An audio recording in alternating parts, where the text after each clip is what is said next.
17 crore 12 lakh population है एक छोटे से देश बांग्लादेश की।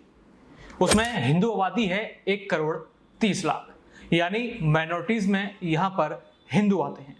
अभी आपको पता है कि बांग्लादेश के क्या हाल चल रहे हैं। आज इस वीडियो में बांग्लादेश की ही बात करेंगे, बात शेख हसीना की करेंगे कि बांग्लादेश में क्या हुआ, क्यों शेख हसीना ने रिजाइन दिया, हिंसा क्यों भड़की और अब उसमें इन माइनॉरिटीज हिंदूज की क्या गलती है और किस तरीके से यहाँ पर मात्र एक प्रदर्शन जो कहा जा रहा था कि यहाँ पे स्टूडेंट्स अपनी मांग मांग रहे हैं, उनकी ताकत है जो कि यहाँ पर शेख हसीना देश छोड़ के भाग गई।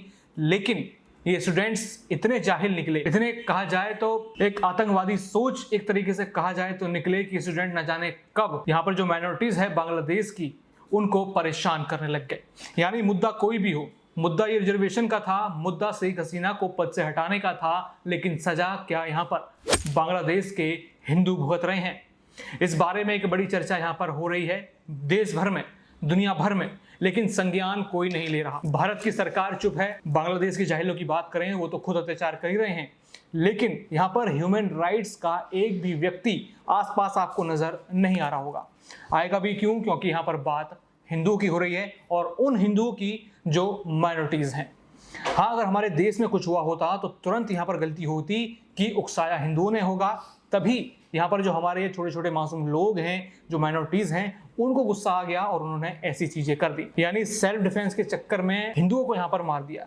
ये चर्चा अब यहाँ पर चल रही है। बांग्लादेश की पॉपुलेशन तो मैंने आपको बताई, वहां पर बताया हिंदुओं का हाल क्या है, लेकिन इससे भी अब बुरा हाल हिंदुओं का होने लगा है, जहां पर हम देख सकते हैं कि किस तरीके से इस प्रोटेस्ट ने एक आग का रूप ले लिया है, जिसमें जल हिंदू रहे हैं, जल उनके घर रहे हैं, उनके बच्चों को सताया जा रहा है, उनके यहाँ पर महिलाओं को सताया जा रहा है, उनका शोषण किया जा रहा है जबरदस्ती। यहाँ पर ये जाहिल जो हैं दूसरों के घरों में घुस रहे हैं, यहाँ पर हिंदुओं को परेशान कर रहे हैं और लगातार ये चीजें चल रही हैं। शुरुआत यहाँ से करेंगे कि आखिर बांग्लादेश में कब क्या हुआ, ये हिंसा में कैसे बदला और अब भुगतना किसको पड़ रहा है। यहाँ पर जो है हिंदू ये सब चीजें भुगत रहे हैं। सबसे पहले बता दें आपको कि पड़ोसी देश बांग्लादेश में नए सिरे से जारी हिंसा में अब नया मोड़ आ गया। प्रधानमंत्री शेख हसीना ने इस्तीफा दे दिया सोमवार को। प्रदर्शनकारियों ने प्रधानमंत्री आवास पर कब्जा जमा लिया है। कहा जा रहा है कि शेख हसीना ने बांग्लादेश छोड़ दिया। देश के हालात पर सेना प्रमुख ने बयान भी जारी किया था। सेना प्रमुख ने प्रदर्शनकारियों से संयम बरतने की अपील की थी, लेकिन अब बांग्लादेश की सेना ही शायद इस नरसंहार जो इस तरीके से हो रहा है बांग्लादेश के हिंदुओं पर, उसमें उनका साथ है। कहा तो ये जा रहा था कि स्टूडेंट्स का आंदोलन है, ये उनकी ताकत है कि देखिए शेख हसीना देश छोड़ के भाग गई और हमारे यहाँ के कुछ एक्स रिपोर्टर जो टीवी रिपोर्टर हैं, लेकिन अब वो यूट्यूब पर कंटेंट क्रिएटर बने गए हैं, वो भी इस चीज को देखिए कितनी अच्छी तरीके से डिफेंड कर रहे हैं कि स्टूडेंट्स का इतना गुस्सा था कि वो प्रधानमंत्री आवास में घुस गए। लेकिन ये गुस्सा आखिर वहाँ के हिंदुओं पर क्यों निकल रहा है, इसके ऊपर एक भी वीडियो आपको यूट्यूब पर नहीं मिली होगी। इससे पहले रविवार को सरकारी नौकरियों में आरक्षण के मुद्दा शुरू हुआ। विरोध प्रदर्शन एक बार फिर उग्र हो गया। यहाँ पर इस हिंसक आंदोलन के चलते अभी तक 300 लोग अपनी जान गंवा चुके हैं। हिंसा रोकने के लिए देश में मोबाइल इंटरनेट सेवाएं सब बंद कर दी गई थी, कर्फ्यू तक लगा दिया था। सरकार ने 3 दिन की सार्वजनिक छुट्टी घोषित कर दी थी, मगर इन सब के बाद जो हालात थे वो काबू नहीं हुए। यानी जिहादी सोच को खुद यहाँ पर शेख हसीना नहीं रोक पाई। यानी वो एक दीवार बनी हुई थी इन जाहिल जिहादियों और हिंदुओं के बीच। जब वो हटी तो तुरंत यहाँ पर हिंदुओं पर हमला किस तरीके से सिस्टमैटिक रूप में होने लगा वो आप देख रहे हैं। ये कहानी की शुरुआत कहाँ पर होती है? देखिए, कहानी की शुरुआत 1971 को हुई, लेकिन अब भुगतना वहाँ के हिंदुओं को पड़ रहा है। कहानी 1971 से शुरू होती है। ये वो साल था जब मुक्ति संग्राम के बाद बांग्लादेश को पाकिस्तान से आजादी मिली थी। एक साल बाद 1972 में बांग्लादेश की सरकार ने स्वतंत्रता सेनानियों के वंशजों के लिए सरकारी नौकरी में 30% आरक्षण दिया। इस आरक्षण के विरोध में इस वक्त बांग्लादेश में प्रदर्शन हो रहे हैं। यह विरोध जून महीने के अंत में शुरू हुआ था। तब यह हिंसक नहीं था।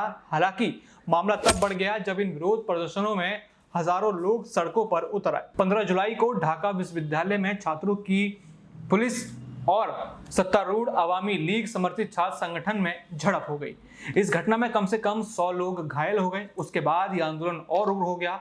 स्टूडेंट्स को जबरन यहाँ पर पकड़ा जाने लगा। यहाँ पर जो आंदोलनकारी थे, जो उनके टीचर थे, यहाँ पे उनको पकड़ा जाने लगा। जो इस प्रोटेस्ट के मुखिया थे उनको पकड़ा जाने लगा। उसके बाद स्टूडेंट्स के बीच और गुस्सा आया कि अब जो डिक्टेटर यहाँ पर हसीना हैं उनको हटा देंगे। लेकिन क्या यहाँ पर शेख हसीना सही में डिक्टेटर थी? ये भी एक सवाल उठ जाता है, क्योंकि हमेशा से शेख हसीना भारत के समर्थन में रही हैं, लेकिन वहाँ की विपक्षी पार्टी को ये कभी पसंद नहीं आया। हमेशा उन्होंने भारत की बुराई की है, यहाँ तक कि उन्होंने अमेरिका तक के प्रस्ताव को यहाँ पर ठुकरा दिया था, क्योंकि वो भारत के साथ अपने संबंधों को अच्छा करना चाहते थे। यह बात है, वो पड़ोसी देश है भारत, इसलिए बांग्लादेश और शेख हसीना लगातार यहाँ पर प्रधानमंत्री नरेंद्र मोदी और भारत से करीबियां बनाने लगी। और यहाँ पर साल भर में न जाने कितनी ही बैठकें प्रधानमंत्री नरेंद्र मोदी और यहाँ पर बांग्लादेश की पूर्व प्रधानमंत्री के बीच हुई। कई सारी डील हुई, लेकिन वो डील शायद यहाँ पर कई सारे लोगों को पसंद नहीं आई। यानी यहाँ पर बांग्लादेश में मौजूद कई जाहिल या कह लीजिए जिहादियों का प्रेशर था, उनकी जो विपक्ष पार्टी है उनका प्रेशर था, अमेरिका तक से प्रेशर आया, लेकिन शेख हसीना ने यहाँ पर भारत के साथ अपने संबंध खराब नहीं किए। और यही चीजें हमारे यहाँ के जो लोग बैठे हैं उनको भी खटकती हुई नजर आई। जिस तरीके से यहाँ पर प्रधानमंत्री आवास में वो लोग पहुंचे, वहां तोड़फोड़ मचाई। ये तस्वीरें आप देखिए कि किस तरीके से यहाँ पर कोई क्या लेकर भाग रहा है, कोई पंखा लेकर भाग रहा है, कोई यहाँ पर देखें तो किस तरीके से वहां बैठ के दावतें उड़ा रहा है। और यहाँ पर एक तरीके से देखा जाए तो क्या हमला जो यहाँ पर किया, एक तरीके से जो स्टूडेंट्स अपनी आवाज उठा रहे थे, लेकिन अब वो अतिक्रमण करके बैठ गए हैं। यानी जिसके जो हाथ लगा वो प्रधानमंत्री आवास से अपने घर की ओर चल दिया। आपको बता दें कि अभी सवाल बड़ा उठ रहा है कि आरक्षण 1972 में दिया गया, लेकिन आंदोलन अभी क्यों हो रहा है। ये 1972 से जारी इस आरक्षण व्यवस्था को 2018 में ही सरकार ने समाप्त कर दिया था। जून में उच्च न्यायालय ने सरकारी नौकरियों के लिए आरक्षण प्रणाली को फिर से बहाल कर दिया। कोर्ट ने आरक्षण की व्यवस्था को खत्म करने के फैसले को भी गैर कानूनी बताया था। कोर्ट के आदेश के बाद देश में बड़े पैमाने पर विरोध प्रदर्शन शुरू हो गए। हालांकि बांग्लादेश की शेख हसीना सरकार ने उच्च न्यायालय के फैसले को सर्वोच्च न्यायालय में चुनौती भी दी थी। सरकार की अपील के बाद सर्वोच्च अदालत ने उच्च न्यायालय के आदेश को निलंबित कर दिया और मामले की सुनवाई 7 अगस्त को तय कर दी। उसी वक्त से मामले ने तूल पकड़ा और तब तक प्रधानमंत्री हसीना ने अदालती कार्रवाई का हवाला देते हुए प्रदर्शनकारियों की मांगों को पूरा करने से इनकार कर दिया। सरकार के इस कदम के चलते छात्रों ने अपना विरोध तेज कर दिया। प्रधानमंत्री ने प्रदर्शनकारियों को रजाकार की संज्ञा दी। आपको बता दें कि रजाकार शब्द एक तरीके से बांग्लादेश के संदर्भ में उन्हें कहा जाता है जिन पर 1971 में देश के साथ विश्वासघात करके पाकिस्तानी सेना का साथ देने के आरोप लगाए जाते हैं। अब ये आरोप कहीं ना कहीं सच हो रहे हैं, लेकिन ये सब बांग्लादेश की निजी पॉलिटिक्स थी। शेख हसीना की जो भी गलती रही हो या फिर स्टूडेंट्स की आवाज उठाने का तरीका जो भी रहा हो, लेकिन इसमें आखिर हिंदुओं की गलती क्या थी, ये बड़ा सवाल यहाँ पर आता है। और ये पहली बार नहीं है, पहले भी यहाँ पर हिंदुओं पर अत्याचार होते रहे हैं। बांग्लादेश में हिंदुओं पर अत्याचार कोई नई बात बिल्कुल भी नहीं है। 1951 में बांग्लादेश की आबादी में हिंदुओं की हिस्सेदारी 22% थी, अब जो घटकर मात्र 8% है। और जो ताजा रिकॉर्ड्स हैं उसमें 7.5% रह गई है। हिंदू अमेरिकन फाउंडेशन की एक रिपोर्ट के अनुसार 1964 और 2013 के बीच 1.1 करोड़ से ज्यादा हिंदू धार्मिक प्रताड़ना के कारण बांग्लादेश छोड़कर भाग गए। हाल ही में शेख हसीना सरकार के कमजोर होने से बांग्लादेश नेशनल पार्टी और जमात ए इस्लामी के मजबूत होने की संभावना बढ़ गई। इन दोनों ही दलों का झुकाव कट्टरपंथी इस्लाम की ओर माना जाता है और यही अब बांग्लादेश के सड़कों पर दिख भी रहा है, जिससे हिंदुओं पर अत्याचार बढ़ने की आशंका है। हिंदुओं को बांग्लादेश में सॉफ्ट टारगेट समझा जाता है।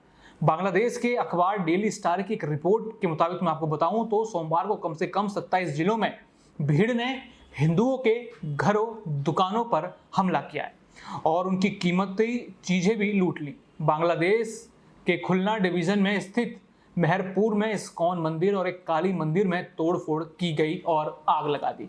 इस्कॉन के प्रवक्ता युधिष्ठिर गोविंद दास ने ट्वीट किया, मेहरमपुर में हमारा एक इस्कॉन केंद्र जला दिया गया जिसमें भगवान जगन्नाथ, बलदेव और सुभद्रा देवी की मूर्तियां शामिल हैं।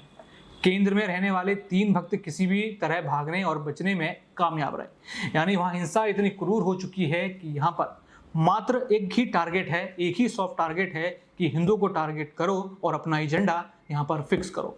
लेकिन अचंभे की बात यह है कि आपने यहाँ पे जब स्टूडेंट्स अपना प्रदर्शन कर रहे थे, जो यहाँ पे बैठे पत्रकार हैं उन्होंने बार बार तारीफ करी कि ये उनकी प्रदर्शन है, उनकी शक्ति है कि शेख हसीना को भागना पड़ा, ये फैसले वापस लेने पड़े। लेकिन जब ये तस्वीरें सामने आई कि हिंदुओं पर अत्याचार हो रहा है, हिंदुओं के मंदिर जलाए जा रहे हैं, तो एक भी रिपोर्ट सामने नहीं आई। ये और अचंभे वाली बात हो जाती है जब भारत में बैठे ही लोग इस चीज पर ध्यान नहीं देते। लेकिन अब यहाँ पर धर्म की बात के साथ साथ बात करें तो अब भारत की भी टेंशन बढ़ने वाली है। बांग्लादेश में हिंदू पर हो रहे अत्याचारों की खबरों में भारत से पैच जो बांग्लादेश में हिंदू पर अत्याचार हो रहे हैं उन खबरों से भारत में चिंता बढ़ गई है। बांग्लादेश में हिंदुओं की आबादी घटकर 8% रह गई और 1964 के बीच 1 करोड़ से ज्यादा हिंदू धार्मिक प्रताड़ना देख बांग्लादेश छोड़ भागे। इस स्थिति को देखते हुए पश्चिम बंगाल के विपक्ष के नेता शुभेंदु अधिकारी ने ममता बनर्जी सरकार को चेतावनी दी है कि अगर बांग्लादेश से हिंदू शरणार्थी आते हैं तो उन्हें शरण देने के लिए तैयार रहें। बांग्लादेश में हिंदुओं की स्थिति चिंताजनक बनी हुई है। हाल के दिनों में हिंदुओं पर हमलों की खबरों ने डर का माहौल पैदा कर दिया है। लेकिन ये डर कहीं ना कहीं अब जो देश में हमारे लोग बैठे हैं वो भी पैदा कर रहे हैं।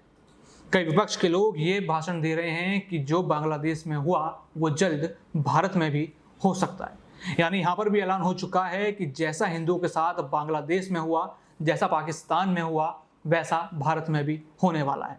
यानी मेजॉरिटी में होने के बाद भी एक बड़ा कत्लेआम हिंदुओं के खिलाफ भारत में देखने को मिल सकता है। हालांकि हमने देखा भी है, कई सारे एग्जाम्पल आपके सामने हैं। एक यात्रा अगर हम एक मोहल्ले से निकाल देते हैं तो कई लोगों के पेट में दर्द हो जाता है और पत्थरबाजियां शुरू हो जाती हैं। यानी हिंदू बहुल क्षेत्र में हिंदू अपनी एक शोभा यात्रा भी निकालने से इतना डरते हैं कि उनको सरकार के साथ रहकर या सरकार के कॉलर में छिप कर यात्राएं निकालनी पड़ती हैं। यानी क्या फ़ायदा इस आज़ादी का, क्या फ़ायदा इस बहुमूल्यता का कि आप अपने ही देश में रहकर ना तो अपने लिए आवाज़ उठा पाते हैं, खुद दबे कुचले जाते हैं और बाहर के देशों में भी यहाँ पर आपके धर्म के लोगों को कुचला जाता है। और अगर यहाँ पर भारत इस एक बड़ा स्टैंड बांग्लादेश के हिंदू के लिए नहीं लेता है तो कहीं ना कहीं जो देश में बैठे हिंदू हैं वो भी चिंता करेंगे कि जिस सरकार पर इतना भरोसा किया, क्या वो उनका साथ देगी जब उनके साथ इस देश में हो रहा होगा कि नहीं। बाकी और भी ऐसी खबरें जानने के लिए देखते रहिए इंडिया स्पीक्स लाउडली। धन्यवाद।